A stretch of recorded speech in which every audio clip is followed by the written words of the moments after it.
Carlise and Art Ciocca's path as a couple would seem to have been laid down well before they ever met each other, tracing back to the early 1900s wine industry in California. In 1933, as Prohibition was ending, Carlise's Italian immigrant grandmother, Teresa Franzia, borrowed $10,000 while her husband Giuseppe was abroad to take the family business from grape selling to winemaking. Prohibition had just been lifted and they had all these grapes, and what are we going to do with them? He gave her the money, $10,000, and she started the Franzia Wine Company with her 5 sons, and she gave the other 5 to her daughter, who was married to Ernest Gallo at the time, and they started the Gallo Winery. And when you think about that investment, what does that represent in today's world? Oh my gosh, it probably half the wine business in America today. I wish I could have met Teresa, because for me, she was the first female entrepreneur in America. Art Ciocca grew up influenced by his own Italian immigrant grandfather. Guarino di Giacinto was a blacksmith who also raised farm animals and grew vegetables and grapes. Art helped him make wine in his tiny basement. After a stint in the Navy and numerous marketing jobs, Art landed at Ernest and Giulio Gallo Winery. And at Gallo, I found the perfect model.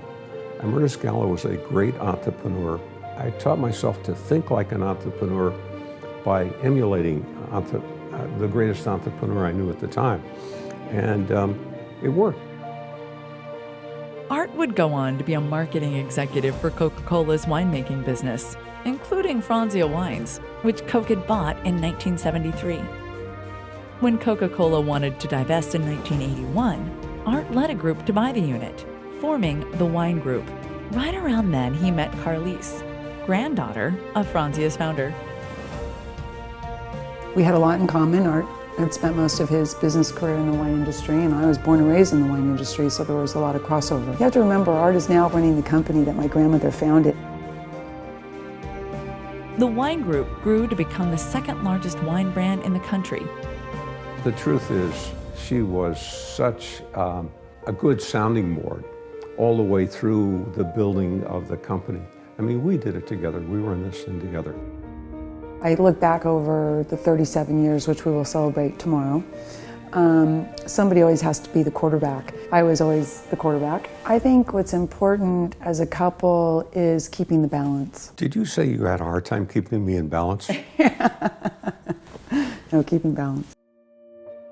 The couple has spent the last 16 years donating to causes near to them, including a gift for innovation and entrepreneurship at Santa Clara University, where Carlise majored in business and graduated in 1977. The couple was pleased that Santa Clara University's vision mirrors so many values that guided them over the years. Things like ethics, understanding the role of business, taking risks, and putting performance over politics. When you think like an entrepreneur, when you take a proprietary interest in everything you do, your vision becomes clearer, you see opportunities better, you solve problems better. The Ciocca Center for Innovation and Entrepreneurship will be an interdisciplinary hub for campus programs, courses, speakers, and authentic experiences in concepts like design thinking, entrepreneurship, and value creation.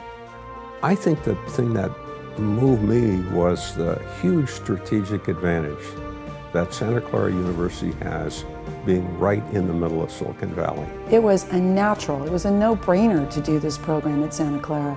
And they've been doing it. They've got the Miller Center. They do have some entrepreneurial programs on campus and innovation, but this is going to take them to a whole new level. I mean, they have the contacts. They have all the tools to do it. They just needed someone to come in and help them with the funding to pull it all together. And the vision's amazing.